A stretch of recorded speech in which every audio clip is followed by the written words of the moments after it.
DHCP आहे, इकडे DNS आहे आणि डोमेन कंट्रोलर पण आहे. त्यामुळे आपण डेफिनेटली प्रॅक्टिकल पाहू शकतो. पण इथं IPM इथं नाही टाकावं लागत. IPM कुठं टाकावं लागतं? दुसऱ्या सर्व्हरवर जे डोमेनचा क्लायंट आहे. तर आपल्याकडे बघा, म्हणजे जर बघायला जर गेलं तर DC 102 हा डोमेन कंट्रोलर नाही, बरोबर आहे की नाही? हे बघा, हा डोमेन कंट्रोलर नाही, याच्याकडे DHCP DNS आहे आणि आपल्याला याच्या DHCP DNS ची काहीच गरज नाही. आपण याच्यामधून हे सगळे काढून टाकणार आता, ठीक आहे ना?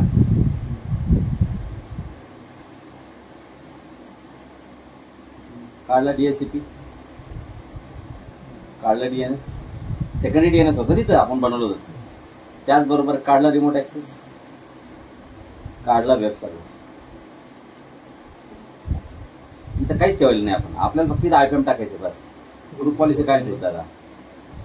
तुला काही काय ग्रुप पॉलिसीचं काय भंडारे वाटायचे?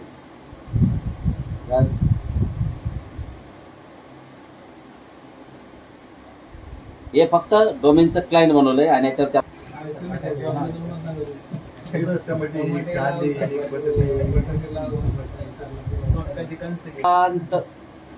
इथं आपण टाकणार आहोत IPM. मॅनेज मध्ये जा, add rules and features. Next next.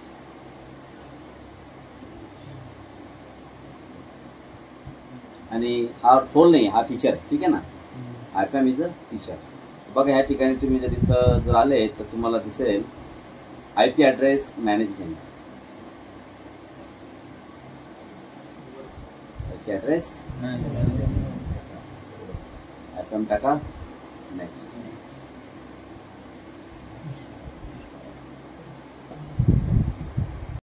बघा, IPM टाकल्यानंतर IPM ला तुम्हाला मॅनेज करावं लागेल.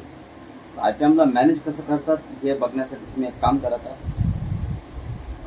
IPM इन्स्टॉल झालं तर इथं बघा खाली लगेच आपल्याला मॅनेज करण्यासाठी टूल्समध्ये कोणत्याही पद्धतीचं कन्सोल येत नाही याला, ठीक आहे? याला मॅनेज केलं जातं इकडनं. कुठून?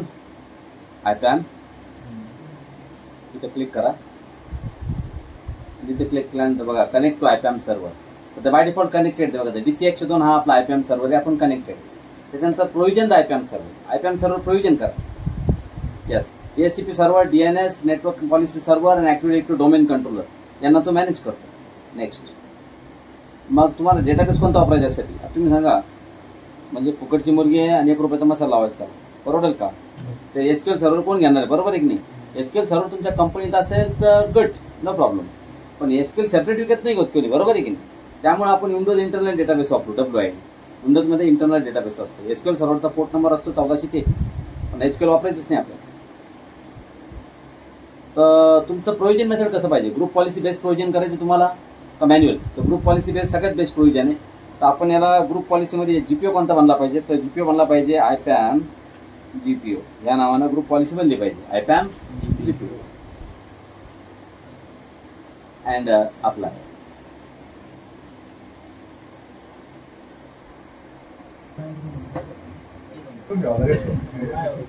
Auto discovery. तेव्हा हा 2 नंबरचा ऑप्शन झाला आपला. जेव्हा हा डोमेन सिलेक्टेड नन म्हणते ते, तर तुम्हाला डोमेन सिलेक्ट करावं लागेल. मग आपला डोमेन कोणता आहे? ऍड करा. admin.com रूट डोमेन ऍड करायचा. मग ते म्हणते admin.com रूट डोमेन आहे, त्याच्यामध्ये हा डोमेन कंट्रोलर पण आहे, DHCP पण आहे, DNS पण इथं. चांगली गोष्ट आहे, आम्हाला तेच पाहिजे. ओके, म्हणजे हे झालं. आणि त्याच्यानंतर आता करा स्टार्ट सर्व्हर डिस्कवरी. आता सर्व्हर डिस्कवरी स्टार्ट केली का? वेट. मोड मध्ये जर गेले तुम्हाला दिसेल डिस्कवरी चालू होईल. पण बघा, एक सगळ्यात महत्त्वाची गोष्ट ही आहे,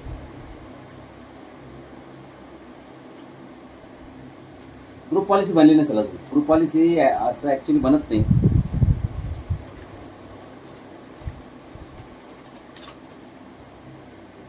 टूल्स डोमेन कंट्रोल वरती या, ग्रुप पॉलिसी मॅनेजमेंट कन्सोल चालू करा. बघा नाही बनल्या पॉलिसी आहे ना. आपण कमांड दिली तिथं त्या IPM GPO नावाची पॉलिसी बनल्या पाहिजे. IPM GPO आहे ना, नाही बनली. तर ग्रुप पॉलिसी जर नाही बनली, बघा DNS ची आहे, DHCP ची आहे, कशी IPM GPO नावाची पॉलिसी बनतात. मग त्यासाठी तुम्हाला माहिती आहे का, कमांड द्यावं लागते. तर कमांड दिली तरच ते चालतं, तसं चालत नाही. त्यासाठी कमांड असते IPM GPO प्रोव्हिजनिंग. हे बाई कमांड असते.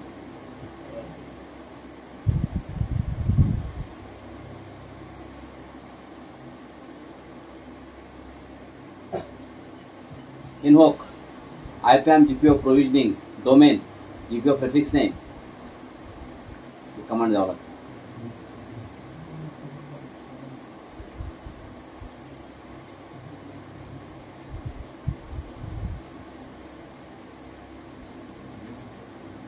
चालणार नाही जरा कॉपी पेस्ट नाही होत ना. कॉपी पेस्ट नाही होणार. कॉपी पेस्ट व्हायला physical machine to virtual machine जर तुम्हाला कॉपी पेस्ट करायचं असेल तर VMwareचे टूल्स टाकावं लागतात. पण नेमकं असं आहे सर्व्हरमध्ये त्या विंडोज 8.1 मध्ये VMwareचे टूल्स इन्स्टॉल नाही होत. हे बघा इन्स्टॉल VMware टूल्स त्याला ते अपडेट लागत. त्या अपडेट शिवाय इन्स्टॉल नाही. तुम्ही जर केले जर प्रयत्न तरी इन्स्टॉल नाही होत. हां तर ते अपडेट लागतं त्याला. ते अपडेट जर नसेल तर नाही होत. 10 होतं 11 होतं 10 वरती पण इन्स्टॉल होतात ना.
तर हे बघा आपल्याकडे इथं त्या नावाचं फोल्डर आहे DC 102 वर आणि IPAM GPO प्रोविजनिंगचे कमांड कॉपी करा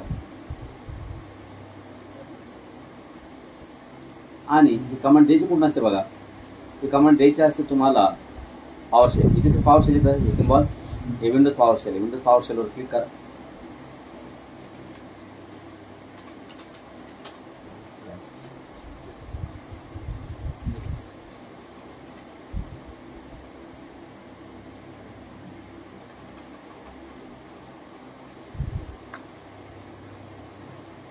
इनव्होक कमांड इनव्होक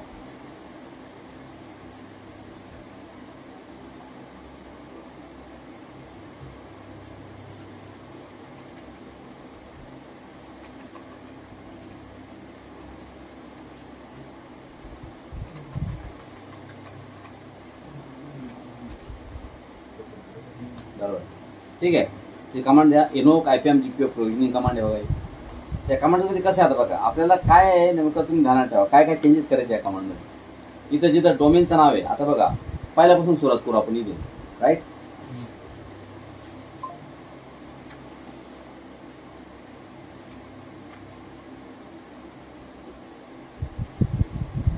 इथून सुरुवात करू बस. इनव्होक IPAM GPO प्रोविजनिंग ही कमांड आहे. ही कमांड ज्यावेळेस आपण आता द्यायला सुरुवात करतोय लक्ष द्या. डॅश डोमेन कमांडचं नाव आहे invoke dash IPAM GPO provisioning ही कमांड आहे. त्याच्या पुढं डॅश डोमेन. डोमेनच्या पुढं आपला डोमेन कोणता आहे. बिग फार्म आहे का आपल्या डोमेनचं नाव नाही. आपलं डोमेन आहे admins.com बरोबर आहे. admins.com GPO प्रेफिक्स नेम काय दिले आपण तिथं IPAM GPO प्रेफिक्स नेम काय दिले आपण IPAM GPO आपण असं नाव द्यायला IPAM GPO असं नाव द्यायला प्रेफिक्स. ओके. त्याच्यानंतर डेलिगेटेड युजर ऍडमिनिस्ट्रेटर बरोबर आहे. आपल्याला डेलिगेटेड ऍडमिनिस्ट्रेटर पाहिजे बरोबर आहे. डेलिगेटेड GPO युजर ऍडमिनिस्ट्रेटर आणि IPAM सर्व्हरचं नाव काय आहे. IPAM सर्व्हरचं FQDN काय आहे तर आयपीएम सर्व्हरचं एफपीडीएन पण चुकलेलं आहे. आपला आयपीएम सर्व्हर आहे DC102 आणि हा bigfarm.com नाही आहे. त्यामुळे आपल्याकडे काय आहे, आपल्याकडे आहे DC102.admins. हा आपला fully qualified domain name FPDN of the IPM server. IPM server 102 आहे आपला. तर मारा एंटर. बरोबर. ते म्हणतो yes yes I am sure about that. Provisioning IPAM, validating parameters, creating GPOs, importing GPOs, all the things we have performed it. आले का IPAM GPO DC, IPAM GPO DSCP, IPAM GPO DNS आले की नाही बरोबर. आता इथं आल्यावर आहे ना सिक्युरिटी फिल्टरिंग मध्ये पहा.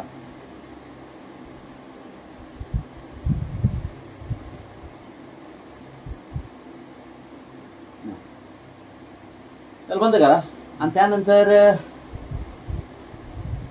आता आपला आयपीएम सर्व्हर आहे ना. आणि सॉरी इकडे आहे. बस इथे एक्झिट कमांड द्या. पॉवर सेलची कमांड परफॉर्म झाली. आता आयपीएम सर्व्हर ओपन करा. आयपीएम वरती जा आणि इथे अजून आता स्टार्ट सर्व्हर डिस्कवरी झालं ना आपलं. नाही झालं ना.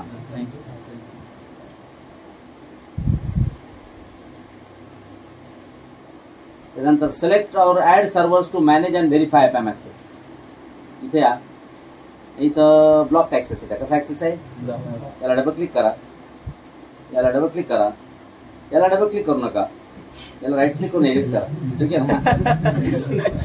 राईट क्लिक करून एडिट करा आणि एडिट केल्यानंतर हे बघा इथं DNS डोमेन कंट्रोलर DNS आणि DHCPचा ऍक्सेस जो आहे तो अनस्पेसिफाईड आहे. याला काय करा, स्पेसिफाय करा म्हणजे मॅनेज करा. काय करा, मॅनेज. ओके. तो ऍक्सेस अजूनही ब्लॉकेज दाखवतोय तो.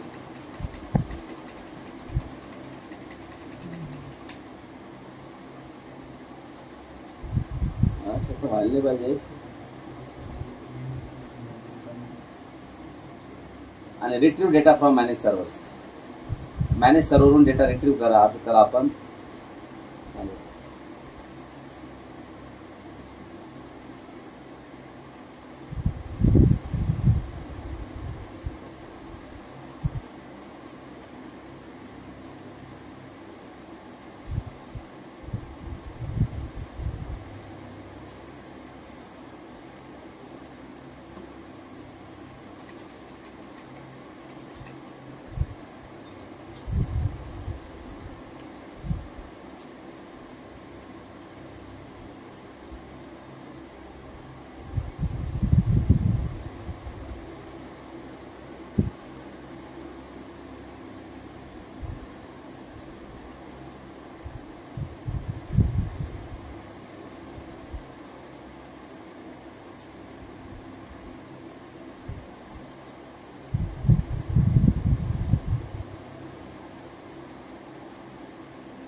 ग्रीन आला पाहिजे. ग्रीन आया नाही बोले तर कशी होऊन अशा वेळेस काय करायचं. आता एकदा आयपीएम सर्व्हरला रिस्टार्ट करायचं. रिस्टार्ट तिथं व्हेरी इम्पॉर्टंट. काय राहतो की एखादं काहीतरी आवडलं तर लाईक करतो, मग तेच येते. मग सर काय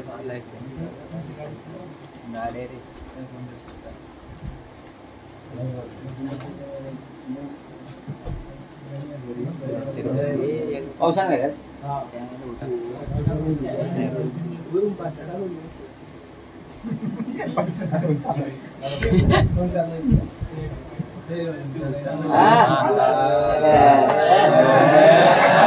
बरोबर एक हप्ते तेवढे मी आवडतं माझ्या. त्यांना कळलं म्हणून हजरेल ते काही नाही. हा ना.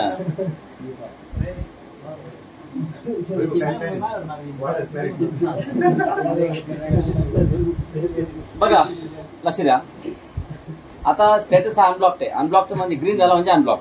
आता हा स्टेटस अनब्लॉक आहे. म्हणजे काय झालं, आता admin.com जे तुमचा डोमेन आहे त्याच्याशी संलग्न झाला प्रॉपरली, आणि संलग्न झाल्यानंतर आता हे त्याच्याकडनं तुम्हाला आता बघा इथं आले ना तुम्ही, याला थोडंसं बाजूला घ्या इथं असं, आणि आता तुम्ही इथं सगळं बघू शकता. हे बघा IP address server in entry आता या, त्यानंतर ओव्हरव्ह्यू मध्ये आलं तर ह्या प्रकारे सर्व्हर इन एंट्री मध्ये आले तर तुम्हाला कळतं सक्सेस ॲक्सेस काय. आणि IP ॲड्रेस स्पेस मध्ये जर आले, आणि आता इथं खाली बघा IP ॲड्रेस ब्लॉक्स, हे बघा ते म्हणतं सध्या तुमचा जो DHCP सर्व्हर आहे तो अंडर युटिलायझेशन. कसा आहे, ओव्हरलॅप होतोय का, तुम्हाला असं बघायला मिळणार नाही तिकडं कुठं DHCP मध्ये ओव्हरलॅपिंग होतंय का नाही होतंय, कळेल का तुम्हाला, इथं ओव्हरलॅप होतंय की नाही ते कळतं. नो, नेटवर्क कोणता आहे, IP म्हणजे स्कोप कोणता आहे तुमचा 192.168.1.0/24, स्टार्ट IP 1, एंड IP 254, बरोबर आहे. ग्लोबल म्हणजे ऍक्सेस स्कोप कोणता आहे, ग्लोबल. ग्लोबल म्हणजे तुम्हाला हा कोणालाही IP ॲड्रेस देण्यासाठी म्हणजे देऊ शकतो. Percentage utilise 0.00%. असाइन ॲड्रेसेस म्हणजे तुमच्याकडे सध्या 244 IP ॲड्रेसेस आहे म्हणजे असाइन, आणि युटिलाइज IP ॲड्रेसेस सध्या युटिलाइज IP ॲड्रेस मध्ये काहीच दाखवत नाही तो. EC 101 म्हणजे कोणाला IP ॲड्रेस दिलेलाच नाही देण्यात. ठीक आहे, एक काम करा, एडिट IP ॲड्रेस रेंज बघा, इथून सगळे करतात तुम्हाला. Edit IP address range, import and update IP addresses, find and allocate available IP addresses. तुम्ही फाइंड करू शकता आणि अलोकेट करू शकता अवेलेबल IP ॲड्रेस. समजा मी जर म्हणलं अवेलेबल IP ॲड्रेस, तेव्हा मी म्हणलं अवेलेबल IP ॲड्रेस 10, पिंग रिप्लाय स्टेटस इन प्रोग्रेस आहे, पहा तुम्ही.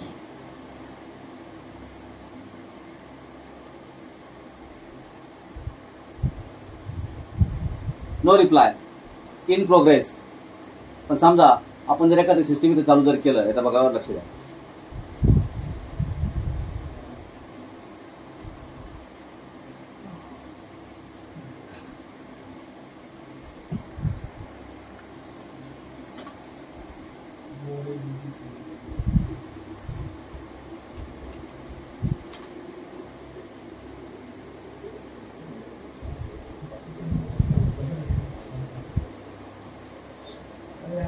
पिऊ नको.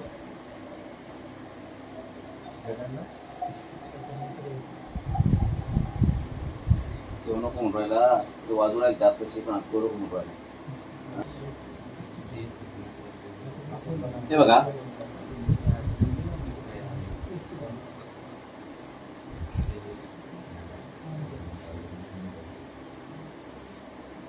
Right click, find and allocate available IP address. बघितलं का, आता थोड्या वेळ IP ॲड्रेस 10 अवेलेबल होता. किती, आता किती अवेलेबल आहे, 11 का अवेलेबल आहे, कारण की 10 त्याला मिळाला, कोणाला मिळाला, क्लायंट मध्ये 12. समजलं, तुम्हाला अशी तुम्ही फाइंड आउट करू शकता. हे बघा, याच्यामध्ये तुम्हाला बेसिक कॉन्फिगरेशन दिलंय. IP address 12, specify the value to create an IP origin 4 address. MAC address काय, कोणाला असाइन करायचं तुम्हाला IP ॲड्रेस, तर मॅक ॲड्रेस आहे, पण गरज नाही आपल्याला. ॲड्रेस स्टेट इन यूज, बरोबर आहे की नाही. Device type host, service instance DC 101 म्हणजे 101 वरती ना आपल्याला, बरोबर आहे की नाही. तुम्ही बघा रिझॉल्व करू शकता IP ॲड्रेस कोणाला ज्याला करायचं त्याला, बरोबर आहे की नाही. आणि असाइनमेंट डेट तुम्ही इथं ठरवू शकता, हा IP ॲड्रेस त्याला कधी मिळायला पाहिजे याची डेट सुद्धा देऊ शकता तुम्ही. म्हणजे एवढं फोरकास्टिंग करू शकता. विचार करा की फ्युचरमध्ये IP ॲड्रेस पर्टिक्युलर सिस्टमला कधी मिळाला पाहिजे. IP ॲड्रेस व्हर्च्युअलायझेशन प्रॉपर्टीज दिलेले आहे, DHCP रिझर्वेशन सिंक्रोनायझेशन आहे, कस्टम कॉन्फिगरेशन आहे, भरपूर सारे ऑप्शन त्याच्यामध्ये, भरपूर सारे ऑप्शन. ठीक आहे, त्यानंतर तुम्ही याच्यावरती जर राईट क्लिक जर केलं तर एडिट IP ॲड्रेस रेंज बघा, ती IP ॲड्रेसची रेंज तुम्ही इथून एडिट करू शकता, सगळं एडिट करू शकता. तुम्ही DHCP मध्ये करता का, हे बघा network ID, prefix 24, subnet mask काय, automatically create IP address subnet, automatically assign address values no, start IP 1, end IP 24, 254, manage by DHCP service, बरोबर आहे की नाही. आणि तो सगळे असाइनमेंट डेट देऊ शकता, युटिलायझेशन कॅल्क्युलेशन देऊ शकता, बरोबर आहे की नाही. म्हणजे ओव्हरऑल तुम्ही आता हे कसं आहे, तुम्ही हे ऑटोमॅटिकचं जर घेतलं तर ते सगळ्या गोष्टी ऑटोमॅटिक मॅनेज करेल. ठीक आहे ना. बाकी तुम्ही इथं कस्टम कॉन्फिगरेशन पण दिलेलं आहे, विन्स अँड DNSचे सेटिंग दिलेलं आहे. तुम्हाला एखादं DNS सर्व्हर जर ऍड करायचं तो ऍड करू शकता, विन्स सर्व्हर ऍड करायचं ऍड करू शकता, गेटवे तुम्हाला डिफॉल्ट गेटवे ऍड करायचं ऍड करू शकता, रिझर्वेशन द्यायचं रिझर्वेशन देऊ शकता. सगळं तुम्हाला DHCPला पूर्णपणे तुम्हाला इथून मॅनेज करता येईल सिस्टमॅटिक. युटिलायझेशन ट्रेंड दिसतो तुम्हाला इथं.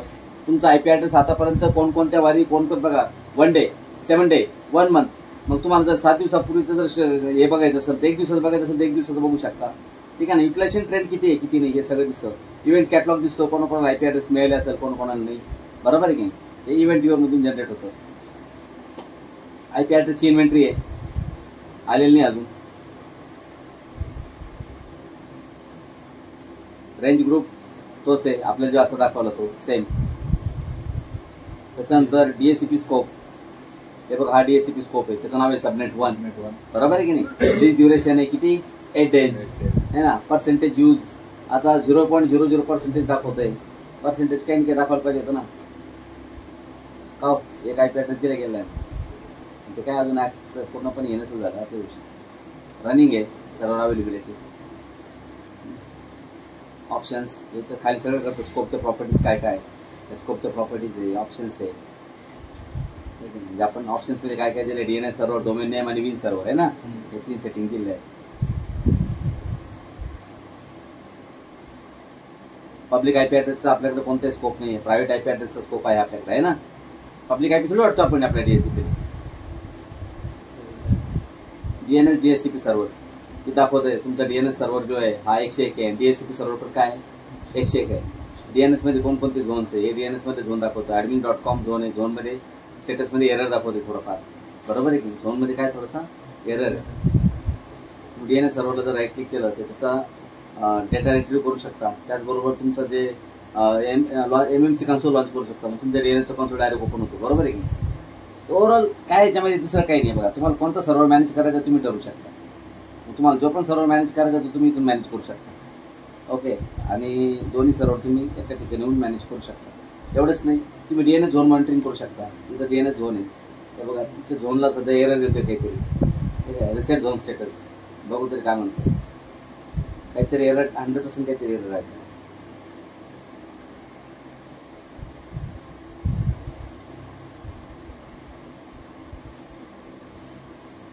ऑथोरिटेटिव्ह सर्व्हर किती आहे, एकच सर्व्हर असेल आपल्याकडे DC100 आहे. बरोबर आहे. DC100 डीएससीपीला चांगल्या पद्धतीने मॅनेज करतात तुम्हाला कोणाच्या थ्रू आयपीएम थ्रू. डीएनएसचं थोडंसं लिमिटेड आहे. फॉरवर्ड लुकअप झोन करत आहे. म्हणजे तुमच्याकडे फॉरवर्ड लुकअप झोन आहे ना. बरोबर आहे की admin.com इथे forward lookup zone, reverse lookup zone म्हणजे ॲड्रेस. ठीक आहे.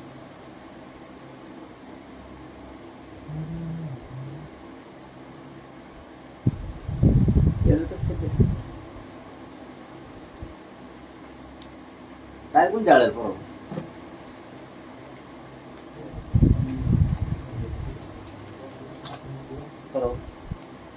उद्या भाव उठला जर दंगल